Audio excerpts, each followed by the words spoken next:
सकते हैं। जैसे आप इस वेबसाइट पर आ जाते हैं, अगर आप इस वेबसाइट को मोबाइल में एक्सेस कर रहे हैं तो सबसे पहले आपको यहाँ 3 लाइन पर जो 3 डॉट हैं इस पर क्लिक करके आप इस वेबसाइट को सबसे पहले डेस्कटॉप मोड में ओपन करेंगे। यहाँ डेस्कटॉप साइट का जो ऑप्शन है इसके आगे एक बार टिक लगाएंगे।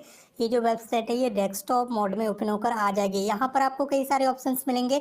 आप थोड़ा सा यहाँ पर कंफ्यूज भी हो सकते हैं क्योंकि यहाँ पर आपको पीजी कोर्सेज में डायरेक्ट एडमिशन के लिए जो ऑनलाइन रजिस्ट्रेशन है उसका ऑप्शन देखने के लिए नहीं मिलेगा, बल्कि यहाँ पर आपको ऑप्शन देखने के लिए मिलेगा अप्लाई फॉर एंट्रेंस। ठीक है, तो आपको इसी वाले ऑप्शन पर क्लिक कर देना है। जैसे आप इस ऑप्शन पर क्लिक करते हैं आपके सामने कुछ इस तरह से ये जो पेज है ये ओपन होकर आ जाता है। आप देख सकते होंगे इस तरह से ये फॉर्म आपके सामने आ जाएगा। यहाँ पर बताया जा रहा है कि पर्सनल इन्फॉर्मेशन फॉर्म सबमिट करने से पहले अपना मोबाइल नंबर जांच लें। आपकी रजिस्ट्रेशन डिटेल्स आपके रजिस्टर्ड मोबाइल नंबर पर ही भेजी जाएगी। अगर आप पीजी कोर्सेज में एडमिशन लेना चाहते हैं तो यहीं से आपको अपना जो फॉर्म है वो फिल करना होगा। इसके लिए आपको देखने के लिए मिल रहा था अभी कि यहाँ पर एंट्रेंस फॉर्म आ रहा था, एंट्रेंस अप्लाई, लेकिन यहाँ पर अभी ये एंट्रेंस के लिए आवेदन नहीं है। ठीक है, यहाँ पर आपके डायरेक्ट मेरिट बेस एडमिशन होंगे, चाहे आप एमए में एडमिशन के लिए फॉर्म भरें या एमएससी में या फिर एमकॉम में। ठीक है, सभी के लिए यहीं से आपको जो फॉर्म है वो फिल करना है। सबसे पहले सिलेक्ट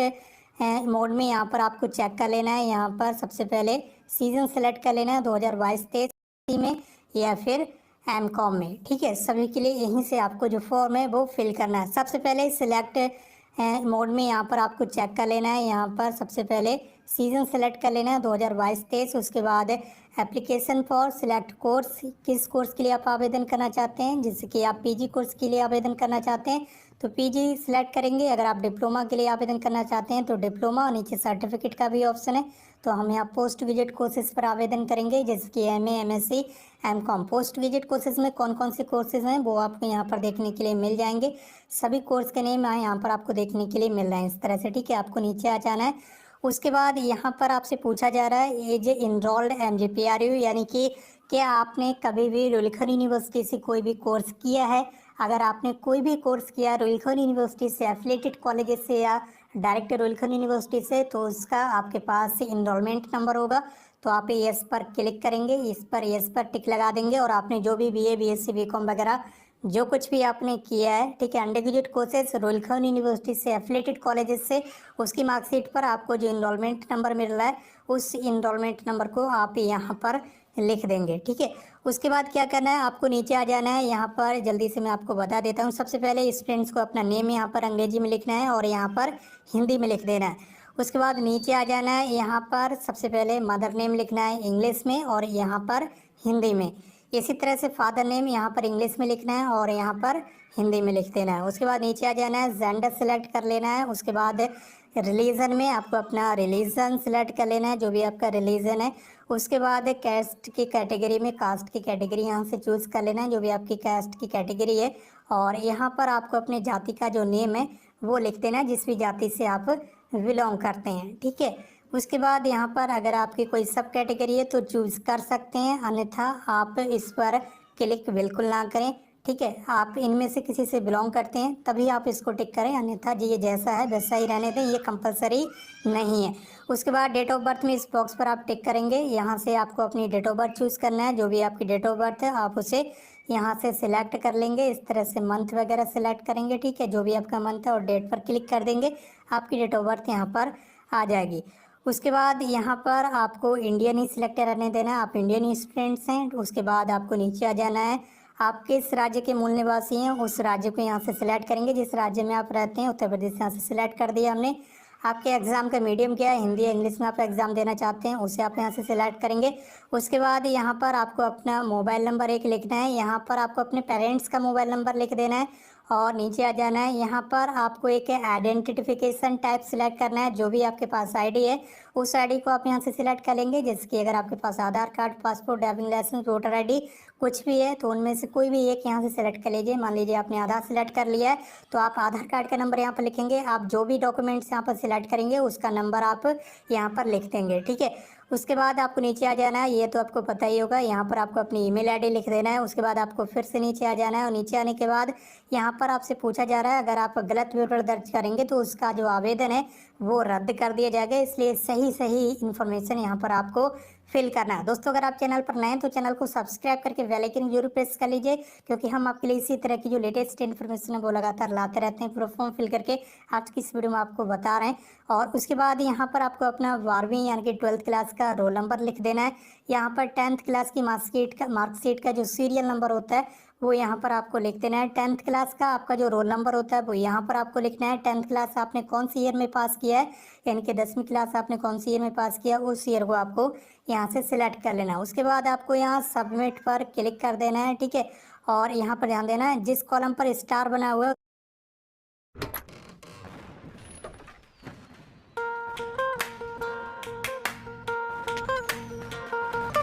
उसका निशान लगा वो कॉलम आपको भरना अनिवार्य है, ठीक है। जैसे आप यहाँ सबमिट पर क्लिक करते हैं आपके सामने इस तरह से एक आईडी और जो पासवर्ड है यह कि यूज़र आईडी है आपकी, और एक जो पासवर्ड है ये क्रिएट होकर आ जाएगा। इसे आपको अपने पास संभाल कर स्क्रीनशॉट लेकर किसी भी तरह से लिखकर प्रिंट आउट निकाल कर अपने पास रख लेना है। अपना यूज़र आईडी और पासवर्ड नोट करने के बाद आपको इस ऑप्शन पर क्लिक करना है, next her for next step, ठीक है। इस पर जैसे आप क्लिक करेंगे इसके बाद आपके सामने बैंक का जो विवरण है वो फिल करने के लिए आ जाएगा। यहाँ पर आपको बैंक की अपनी जो डिटेल्स है वो फिल करना होगी, जैसे कि बैंक खाते के धारक का नाम, यहाँ पर आपको अपना नेम लिखना है। उसके बाद यहाँ पर आपको अपना बैंक अकाउंट नंबर लिखना है, यहाँ पर बैंक का IFSC कोड लिखना है, यहाँ पर बैंक का नेम यहाँ से चूज़ कर लेना है, कौन सी बैंक है, ठीक है, उस बैंक को यहाँ से ऐसे चूज़ कर लेना है। उसके बाद ब्रांच यानी कि बैंक कहाँ पर स्थित है उस जगह का नाम आपको यहाँ पर लिख देना है। उसके बाद आपको नीचे पत्र व्यवहार यानी कि करस्पॉन्डेंस एड्रेस फिल करना है, यहाँ पर आपको अपना एड्रेस फिल करना है। यहाँ पर सबसे पहले स्टेट चूज़ कर लेना है। उसके बाद यहाँ डिस्ट्रिक्ट में आपको अपना डिस्ट्रिक्ट चूज़ कर लेना है, जिस डिस्ट्रिक्ट से भी आप बिलोंग करते हैं। उसके बाद यहाँ पर आपको अपने एरिया का पिन कोड लिख देना है। यहाँ पर आपको सिलेक्ट कर लेना है अर्बन या रूरल, यानी कि अगर आप ग्रामीण क्षेत्र से बिलोंग करते हैं तो आपको रूरल नीचे का ऑप्शन सिलेक्ट करना है। अगर आप कस्बे या शहर से बिलोंग करते हैं तो आपको यहाँ अर्बन इस तरह से सिलेक्ट कर लेना है। उसके बाद आपके सामने इस तरह से ऑप्शन आ जाएंगे।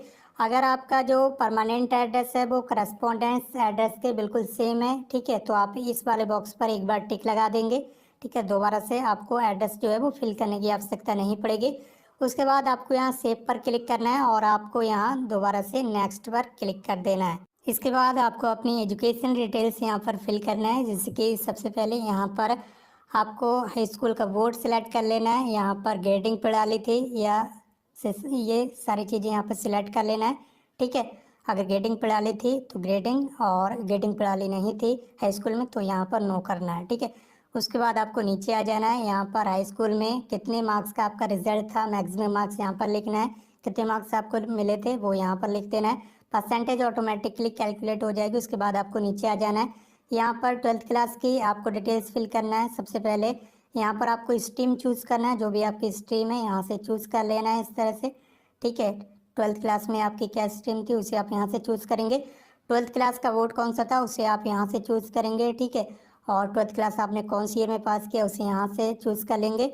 और अगर 12th क्लास में आपको प्रमोट किया गया था कोविड-19 के कारण तो उसकी डिटेल्स यहाँ पर देना है, येस या नो में। उसके बाद नीचे आ जाना है। अगर 12th क्लास में भी आपको ग्रेडिंग सिस्टम के थ्रू मार्क्स मिले थे, ठीक है, ग्रेडिंग सिस्टम था तो आपको यहाँ पर येस या नो में उसकी जानकारी देना है।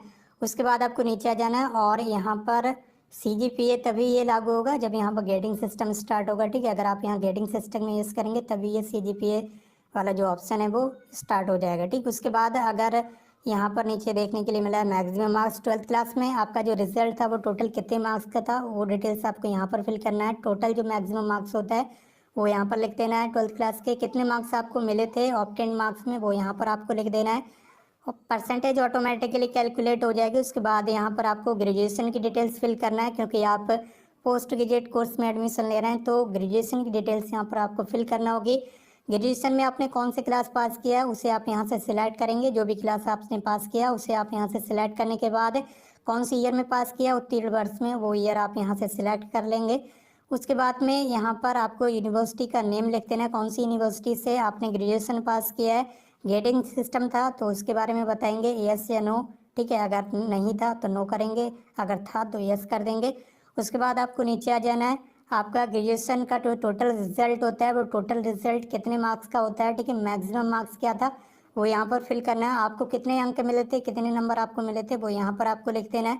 परसेंटेज ऑटोमेटिकली कैलकुलेट हो जाएगी। उसके बाद रिजल्ट अवेटेड अपियरिंग, यानी कि अगर आप फाइनल ईयर में हैं तो यहाँ पर आपको यस करना है, ठीक है। अगर अभी आप ग्रेजुएशन के फाइनल ईयर में हैं तो आपको अभी यहाँ पर यस करना है। लेकिन अगर आप MA MSc MCOM में एडमिशन ले रहे हैं तो आप अगर फाइनल ईयर में हैं, ठीक, तो आपको अभी ये जो फॉर्म है ये नहीं फिल करना है, क्योंकि जो मार्क्स हैं वो परसेंटेज आपके मार्क्स से कैलकुलेट होगी। इस वजह से अभी अगर फाइनल ईयर का आपका रिजल्ट नहीं आया है तो आप इस फॉर्म को फिल ना कीजिए MA MSc MCOM में, क्योंकि यहाँ पर फाइनल ईयर का रिजल्ट देना कंपलसरी है। फाइनल ईयर का जो रिजल्ट है वो आपके मेरिट में ऐड होता है, ये चीज़ आपको समझना है, ठीक है। तो आपको यहाँ पर नो रखना है और आप फाइनल ईयर कंप्लीट हो, रिजल्ट डिक्लेयर होना चाहिए अंडर ग्रेजुएट कोर्स का, तभी PG कोर्स में आप आवेदन करें। और जो अंडर ग्रेजुएट कोर्स यानी कि BA BSc BCom जो भी आपने पास किया है उसका रोल नंबर यहाँ पर लिखना है, डिवीज़न लिखना है, यहाँ पर कंपलसरी नहीं है, आप चाहे आपका 120 हो गया है। मैं गूगल पे करूंगी। ओह, मेरे पास तो सिर्फ चाहे तो लिख भी सकते हैं, अन्यथा इसे खाली भी छोड़ सकते हैं। उसके बाद यहाँ पर आपको नेक्स्ट पर क्लिक कर देना है। इसके बाद आपके सामने डॉक्यूमेंट अपलोड करने का जो सेक्शन है ये ओपन होकर आ जाएगा। यहाँ पर सबसे पहले आपको अपना एक पासपोर्ट साइज का जो रिसेंट फोटोग्राफ है वो चूज फाइल पर क्लिक करके आपको अपलोड करना है। फोटो का जो साइज है वो 100 KB से अधिक नहीं होना चाहिए। फाइल का जो टाइप है वो ये होना चाहिए जो यहाँ पर बताया गया है।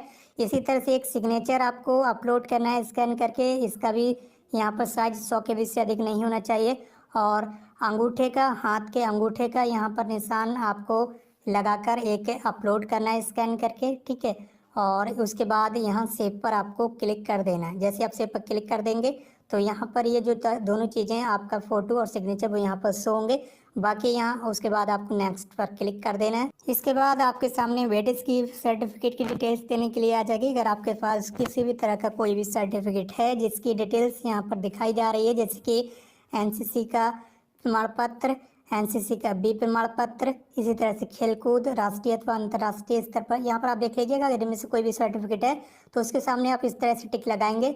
अगर कोई भी सर्टिफिकेट आपके पास नहीं है तो कृपया करके किसी भी बॉक्स में आप टिक ना लगाएं और इसे आप यहाँ सेव करने के बाद नेक्स्ट पर क्लिक कर दें। इसके बाद आपको यहाँ पर कोर्स चूज़ करना है, जिस कोर्स के लिए आप आवेदन करना चाहते हैं। तो सबसे पहले आपको देखने के लिए मिल रहा है सिलेक्ट कोर्स, तो सबसे पहले उस कोर्स को आप यहाँ से सिलेक्ट कर लेंगे जिस कोर्स के लिए आप आवेदन करना चाहते हैं। जैसे कि आप MA में फॉर्म फिल करना चाहते हैं तो आप MA का ऑप्शन ही चूज़ करेंगे।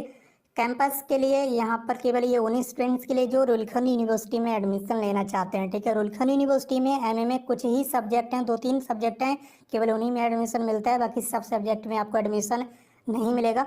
आपको कॉलेज में एडमिशन लेना है तो आप ऊपर वाला ऑप्शन ही यहाँ पर सिलेक्ट करेंगे MA के लिए, ठीक है। तो यहाँ पर आप सिलेक्ट कर देंगे MA। बाकी जो भी आपको कोर्स एडमिशन लेना है उसी कोर्स को आपको यहाँ पर सिलेक्ट करना है। आपको यहाँ आई एग्री पर क्लिक कर देना है। उसके बाद यहाँ विषय सब्जेक्ट में नीचे आपको क्लिक करना है और जिस सब्जेक्ट से आप MA या जो भी सब्जेक्ट कोर्स करना चाहते हैं उसे आप यहाँ से सिलेक्ट कर लेंगे इस तरह से, ठीक है। उसके बाद आपको इस तरह से ये कॉलेज दिखाई देंगे कि आप कौन से कॉलेज में एडमिशन लेना चाहते हैं, तो आप यहाँ से कॉलेज चूज़ कर सकते हैं। और यहाँ पर आप देख लीजिए जिस कॉलेज में आप एडमिशन लेना चाहते हैं, ठीक है, उस कॉलेज में आप इस तरह से 1 नंबर लिख सकते हैं। यहाँ पर कई सारे कॉलेज आप चूज़ कर सकते हैं। जिस कॉलेज को आप सबसे ऊपर रखना चाहते हैं उस पर आप 1 नंबर लिख दीजिए इस तरह से, ठीक है। जिस कॉलेज को आप 2 नंबर पर लिखना चाहते हैं उसके सामने इस तरह से बॉक्स में आप 2 लिख दीजिए। और जिस कॉलेज को आप 3 नंबर पर रखना चाहते हैं उस कॉलेज के सामने इस तरह से 3 लिख सकते हैं। आपकी मर्जी है, आप एक कॉलेज भी चूज़ कर सकते हैं और एक से अधिक कॉलेज भी आप चूज़ कर सकते हैं, ठीक है। और जिन जिन कॉलेजेस को आप चूज़ करेंगे आप उनमें से किसी भी कॉलेज में जाकर एडमिशन ले सकते हैं। तो इस तरह से नंबर लिखने के बाद आपको क्या करना है, आपको यहाँ सेव पर क्लिक करना है। आपको अगर आपको एक ही कॉलेज में लग रहा है कि मेरा एडमिशन इस कॉलेज में हो जाएगा, जैसे कि बरेली कॉलेज में आप एडमिशन लेना चाहते हैं, आपको लग रहा है मेरा एडमिशन इस कॉलेज में हो जाएगा, तो आप केवल बरेली कॉलेज के ही सामने टिक करें। अगर आपको ऐसा लग रहा है मेरे मार्क्स का मैं बरेली कॉलेज में एडमिशन नहीं हो पाएगा, तो बरेली कॉलेज के साथ साथ और भी जो कॉलेज हैं जिसमें आपको एडमिशन लेना हो उनके सामने भी आप नंबर लिख दीजिए सीरियल वाइज, ठीक है। उसके बाद आप सेव कर दीजिए। बाकी यहाँ पर सारी चीज़ें आपको देखने के लिए मिल जाएंगी। ये सारी चीज़ें करने के बाद क्या करना है, यहाँ पर 150 रुपये की जो फीस है, 150 रुपये फीस है, ये आपको पे करना होगी। इसके लिए आपको नेक्स्ट पर क्लिक करना होगा और जो भी यहाँ पर पेज आता है उस पर आपको बैंक के credit card, debit card, internet banking के माध्यम या फिर यूपीआई के माध्यम से आप अपनी जो फीस है उसे पे करने के बाद फॉर्म का जो प्रिंट आउट है आप अपने कॉलेज में, जिस कॉलेज में भी आप एडमिशन लेना चाहते हैं उस कॉलेज में ले जाकर सबमिट करेंगे। लेकिन एक चीज़ ध्यान रखना है, कुछ कॉलेज जैसे कि बरेली कॉलेज में फॉर्म सबमिट नहीं हो रहे हैं, वहाँ पर आपको कॉलेज का जो एडमिशन फॉर्म है वो दोबारा से बरेली कॉलेज की वेबसाइट पर ही फिल करना होगा। ये चीज़ें कई बार बताई जाती हैं बट कुछ लोग वीडियो को नहीं देखते हैं, इधर उधर कमेंट मारते रहते हैं, बाद में फिर कहते हैं पता ही नहीं चला। फॉर्म आपको बरेली कॉलेज में अगर आपको एडमिशन लेना है तो ये फॉर्म आपको बरेली कॉलेज में सबमिट नहीं करना है, बल्कि बरेली कॉलेज की एडमिशन वेबसाइट पर एक दूसरा फॉर्म फिल करना है, बरेली कॉलेज का एडमिशन फॉर्म, ठीक है। उसके थ्रू आपका जो एडमिशन है वो हो जाएगा। बाकी दूसरे कॉलेज में ऑनलाइन एडमिशन हो रहा है या नहीं हो रहा है वो आपको कॉलेज से ही पता चलेगा। बरेली कॉलेज का मैंने आपको बता दिया। आपको फिलहाल जिस कॉलेज में एडमिशन लेना है आप उस कॉलेज में कॉन्टेक्ट करके पता कर लीजिए कि हमें फॉर्म सबमिट करना है या फिर दोबारा से कॉलेज की वेबसाइट पर एक और फॉर्म फिल करना है। बाकी उम्मीद करता हूँ आप समझ गए होंगे। आज की इस वीडियो में बस इतना ही। अगर चैनल पर नए हैं तो चैनल को सब्सक्राइब करके बेल आइकन को प्रेस कर लीजिए। मिलते हैं एक नई वीडियो में एक नई इन्फॉर्मेशन के साथ। Thank you.